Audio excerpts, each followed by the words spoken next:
بله دوستان با چیپس و پفک و چوسفیل وارد شدن. نگاهشون نکنید، خیلی صحنه زیبا بود. بزرگوار دولوپی داره چوسفیل میخوره، این آروغ میزنه، بوی فیلش تا اینجا میاد. خوبه که چوسش همونجا میمونه. حالا تا اینجا از خودمون در آوردیم، مثلا چوسفیل در دنیا وجود نداره. بابا سال 1342 شرکت انگلیسی چسترفیلد برداشت این پاپکورن، در دنیا به اینا میگن پاپکورن، آورد ایران. ما ایرانیاشون تخصص داریم بزنیم له کنیم واژه ها رو. سختشون بود بگن چسترفیلد، چوسفیل تمام.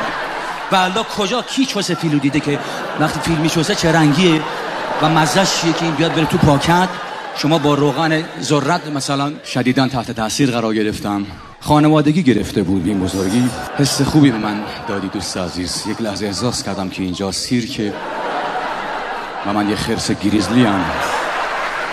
میخوام براتون ملق بزنم.